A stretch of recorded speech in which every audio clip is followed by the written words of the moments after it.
What's been going on in the sports card market overall? It's time for another market update. Let's data dive.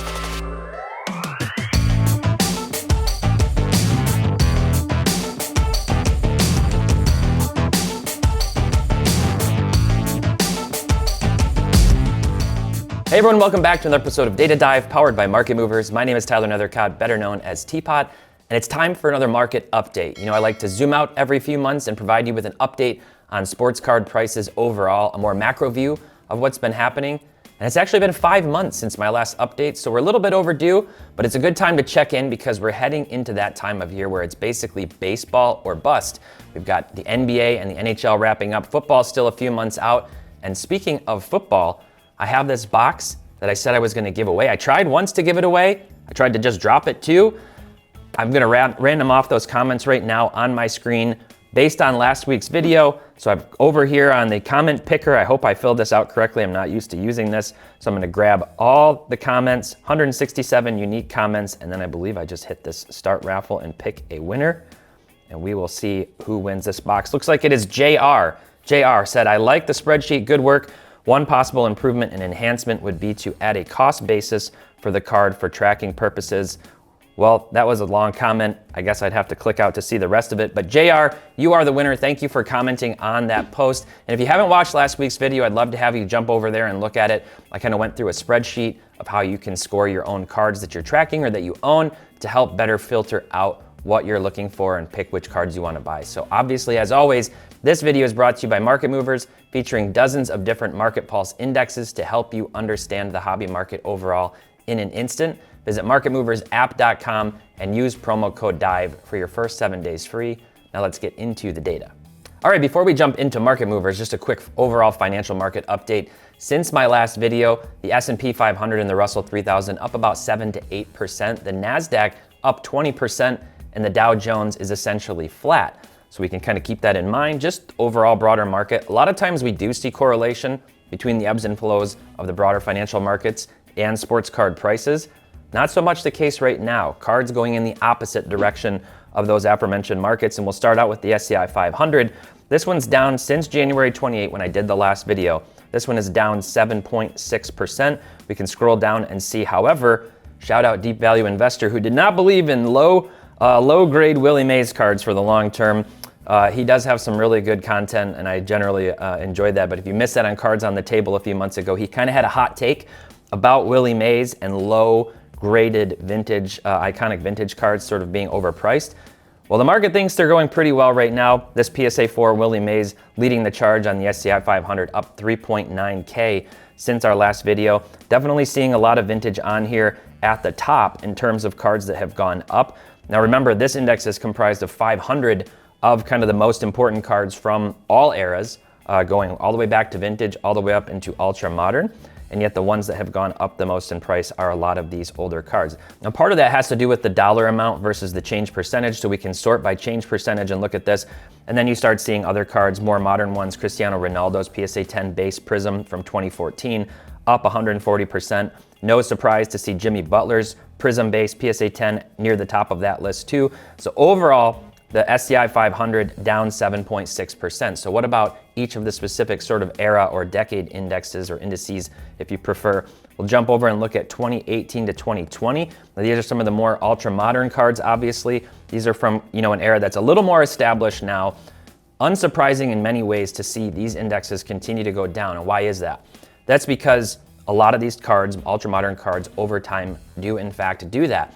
You might have one or two players who go up, and the rest of them progressively go down as the hype and the appeal of those rookie cards wears off. Not surprising also to see basketball and hockey this time of year, the two that are down the most since the last check-in. Why? Because we were in the early/mid part of the season for those two sports the last time we looked at these prices. Now that they're wrapping up, we usually see these ebbs and flows. Those are coming down the most. And then you've got baseball down 9.7% and football down 7%, 7.3%. Essentially the same as the SCI 500. If we jump over to 2010 to 2017, similar story in terms of which ones are up or down the most, except that baseball is actually flat relatively from this era, and football up 5.6%. A lot of that has to do with a slight rebound on Patrick Mahomes cards.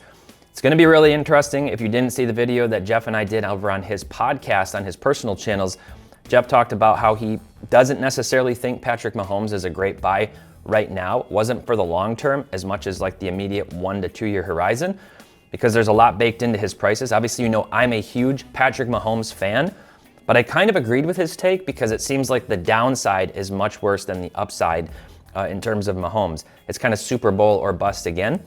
And even in that case, I'm not sure how much that would drive his prices up. And again, I'm not rooting for anybody to lose money, but I would love to see Mahomes cards come down a little bit more if I were in a buying position, because I don't have a ton of his cards because they've historically been so expensive. So he's the one kind of leading the charge in that 2017 class for football, helping drive that up 5.6%.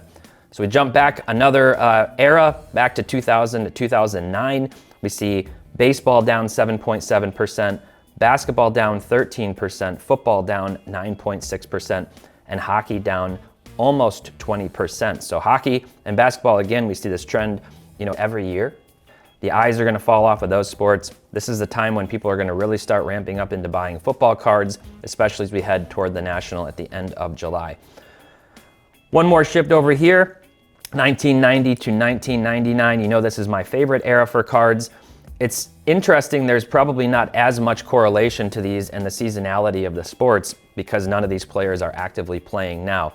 But that being said, we do see hockey down 18.1%. One thing that's really interesting, if you're a hockey fan and you like Wayne Gretzky in particular, or Jagr, or some of the greats from the 90s, it is surprising how few PSA 10 cards those guys have from the 90s, or in general. I talked about that on a past video.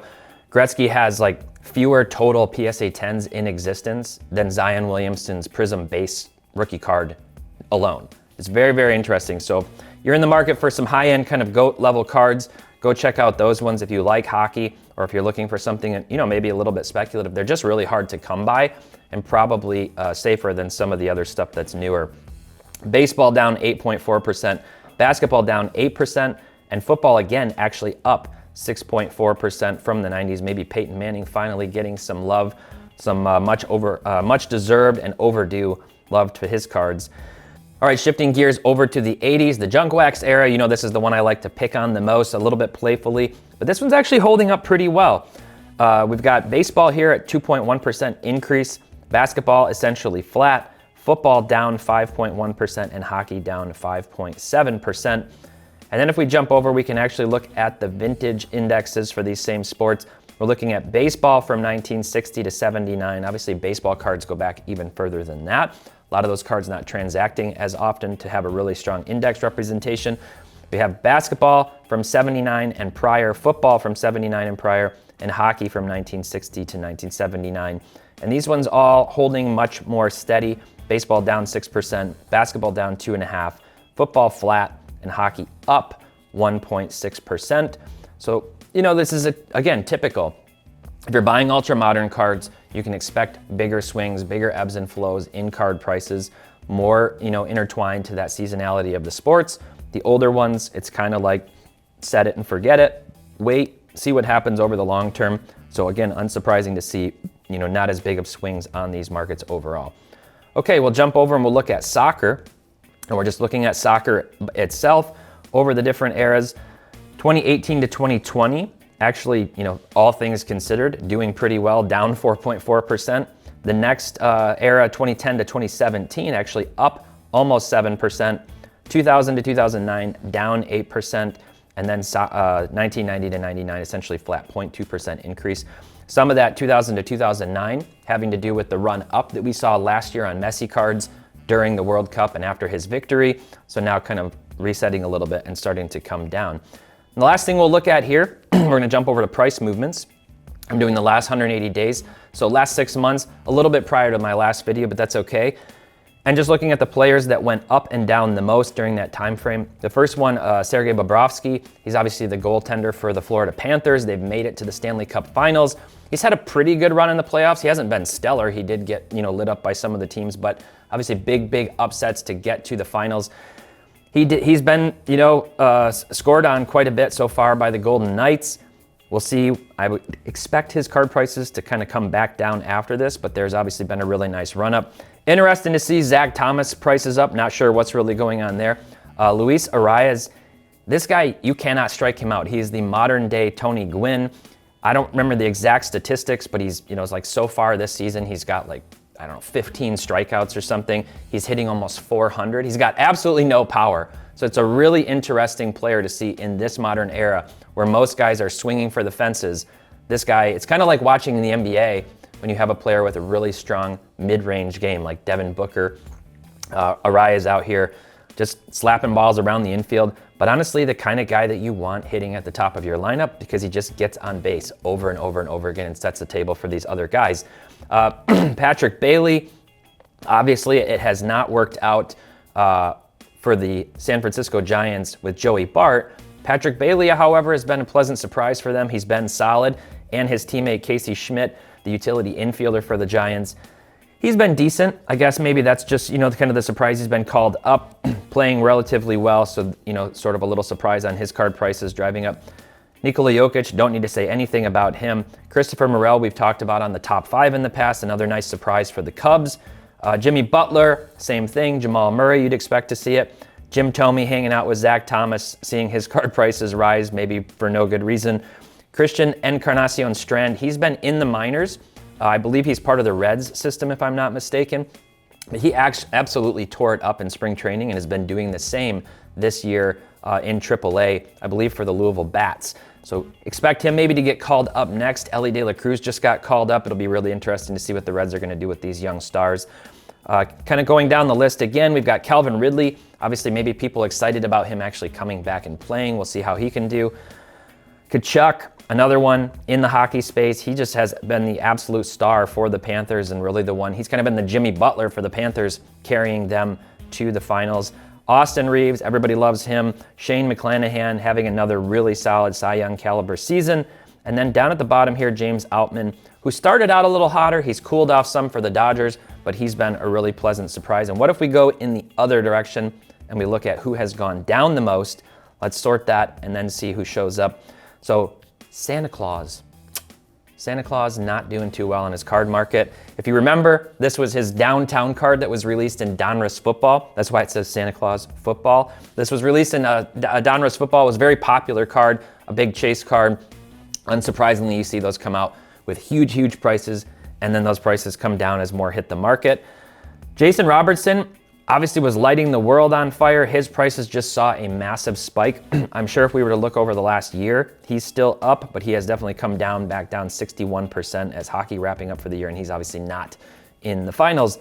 Matt Mervis has been a huge disappointment. I speculatively picked him up on my fantasy team, and he's not done anything. He may have even been sent back down to the minors. I'm not quite sure. You can fact check me on that.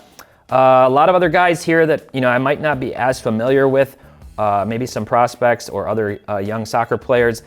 Schilling, put him in the Jim Thome bucket on the opposite end. And as we scroll down, I know Ezekiel Tovar has not lived up to expectations necessarily. Malik Willis, obviously the loser in that quarterback situation for the Titans.